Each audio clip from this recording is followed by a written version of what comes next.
नमस्कार दोस्तों, स्वागत है आप सभी का आपके अपने YouTube channel JS topic study में। दोस्तों, आज की इस वीडियो में हम दशमलव संख्याओं का गुणा करना सीखेंगे बहुत ही सिंपल तरीके से, क्योंकि बहुत सारे बच्चे ऐसे हैं जिनको दशमलव संख्याओं का गुणा करना नहीं आता है। ठीक है, और अभी हमारे परीक्षाओं का टाइम भी आ रहा है, तो बहुत सारे बच्चे परेशान हैं कि हम पेपर में पास कैसे होंगे। ठीक है, तो यहाँ पर मैं आपको सिखाने वाला हूँ कि कैसे हम दशमलव संख्याओं का गुणा करते हैं। ठीक है, तो वीडियो को एंड तक देखिएगा, कहीं पर भी स्किप मत कीजिएगा। ठीक है, चलिए शुरू करते हैं।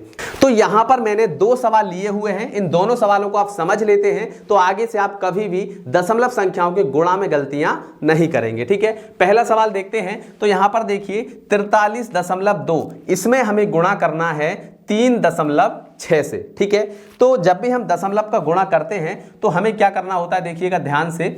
ये जो सवाल है हम इसको कुछ इस प्रकार से लिखेंगे, जैसे कि यहां पर है 43.2, इसका हमें मल्टीप्लाई करना है 3.6 से, तो हम इस प्रकार से इसको लिख लेंगे। ठीक है, अब एक लाइन खींचेंगे ऐसे। ठीक है, सबसे पहले हमें 6 का गुणा इन सभी के साथ करना होगा। ठीक है, फिर इसके बाद में हमें 3 का गुणा भी इन सभी के साथ में करना होगा। ठीक है, चलिए करते हैं। तो सबसे पहले 6 का करिए 2 में, तो 6 का पहाड़ा 2 बार पढ़ेंगे, कितना आएगा, 6 दूनी 12, तो 12 की आ जाएगी हमारी 2 और हासिल आ जाएगा हमारा 1। ठीक है, फिर 6 का हम करेंगे 3 में, तो कितना आ जाएगा, 6 तिया 18 और 1 हासिल वाला कितना हो जाएगा, 19, तो 19 की आ जाएगी हमारी 9 और हासिल हमारा फिर से आ जाएगा 1। ठीक है, फिर हम 6 का करेंगे 4 में, तो कितना आएगा, 6 चौके 24 और 1 हासिल वाला कितना हो जाएगा, 25। ठीक है, तो ये हमने यहां पर लिख दिया 25। ठीक है, अभी दशमलव का हमें कुछ भी नहीं करना है, दशमलव का बाद में हम करेंगे तो उसको आपको समझना पड़ेगा। ठीक है, अब देखिएगा एक अंक का यहां पर हमारा हो चुका,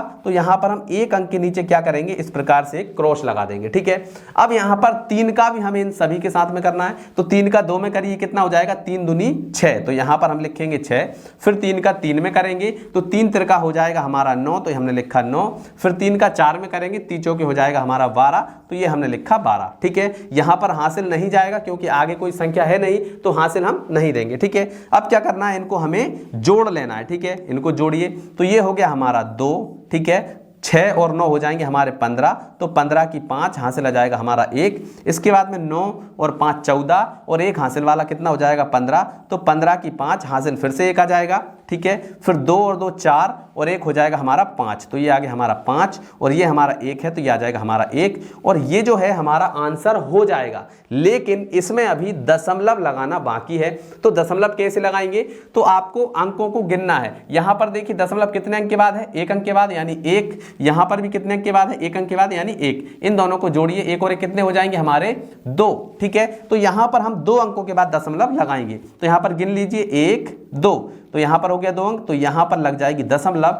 यानी कि हमारा जो फाइनल आंसर है वो कितना आ जाएगा, 155.52। ये हमारा क्या हो जाएगा, आंसर हो जाएगा। ठीक है, तो दशमलव हम कैसे लगाते हैं, दोनों अंकों को जोड़ लेते हैं कि भाई यहां पर कितने अंकों के बाद है और यहां पर कितने अंकों के बाद है, दोनों में 1 अंक के बाद है, दोनों को हमने जोड़ दिया, 2 आया, तो यहां पर 2 अंकों के बाद हमने दशमलव लगा दी और हमारा आंसर आ गया है। ठीक है, अब हमारा जो दूसरा सवाल है उसको भी हम करते हैं, तो इसको यहां पर खिसका लेते हैं ताकि हल करने के लिए हमें यहां पर थोड़ी सी जगह मिल जाए। ठीक है, इसको यहां से हटा देते हैं। ठीक है, तो इसको भी हम क्या करेंगे, सबसे पहले इसको सिंपल रूप में लिखेंगे, तो 6.32, इसमें हमें मल्टीप्लाई करना है काय का, 0.42 का। ठीक है, चलिए तो एक लाइन खींचेंगे इस प्रकार से। सबसे पहले 2 का हम इन सभी के साथ करेंगे, फिर 4 का इन सभी के साथ करेंगे, फिर 0 का भी इन सभी के साथ करेंगे और हमारा आंसर आ जाएगा। ठीक है, तो चलिए सबसे पहले 2 का करते हैं 2 के साथ,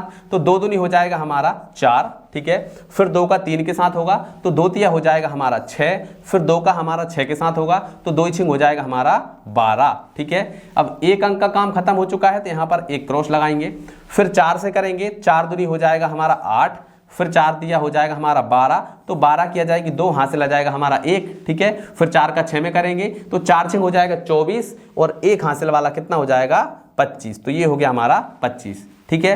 अब हमारा यहाँ पर 2 अंकों का काम खत्म हो चुका है। अब हम यहाँ पर 2 अंकों के नीचे क्रॉस लगाएंगे, ठीक है। एक तो यहाँ पर क्रॉस लगेगा और एक यहाँ पर दूसरे अंक के नीचे भी क्रॉस लग जाएगा, ठीक है। अब 0 का करेंगे इन सभी के साथ, तो देखिए 0 का 2 के साथ तो 0 ही आएगा, 0 का 3 के साथ करेंगे तो भी 0 आएगा, 0 का 6 के साथ करेंगे तो भी 0 आएगा, ठीक है। अब क्या करना है, इन्हें हमें जोड़ लेना है, ठीक है। तो ये है हमारा 4, तो ये हमने लिखा 4, 8 और 6 हो जाएंगे 14, तो 14 की 4 हासिल हो जाएगी हमारी 1, 2 और 2 4 और 1 हो जाएगा हमारा 5, ठीक है। फिर 5 और 1 हो जाएगा हमारा 6 और यहाँ पर 2 है तो आ जाएगा 2, ठीक है। अभी इसमें दशमलव लगाना बाकी है, तो देखिए यहाँ पर दशमलव कितने अंकों के बाद है, 2 अंकों के बाद, तो हमने 2 लिखा। यहाँ पर भी 2 अंकों के बाद है तो हमने 2 लिखा। इन दोनों को जोड़ दो, कितने हो जाएंगे 4। मतलब इसमें हमें 4 अंकों के बाद में दशमलव लगाना है। तो गिन लीजिए 1 2 3 4, मतलब दशमलव यहाँ पर लगेगा। तो हमारा फाइनल आंसर क्या आ जाएगा, 2.6544, ये हमारा क्या हो जाएगा, आंसर हो जाएगा, ठीक है। तो इस प्रकार से हम दशमलव संख्याओं का गुणा करते हैं, ठीक है। अब मैं आपको एक होमवर्क देता हूं जिसका आंसर आप मुझे कमेंट करके बताएंगे, ठीक है। जैसे कि कोई भी सवाल हम ले लेते हैं 16.9, इसमें आपको मल्टीप्लाई करना है 0.367 का, ठीक है। और जो भी आंसर आएगा वो आप मुझे बताएंगे कमेंट में उसका आंसर कि भैया इसका आंसर ये होगा, ठीक है। तो आप समझ गए किस प्रकार से हमें गुणा करना होता है। तो चलिए आज की इस वीडियो में इतना ही, मिलते हैं अगली वीडियो में, तब तक के लिए जय हिंद जय भारत।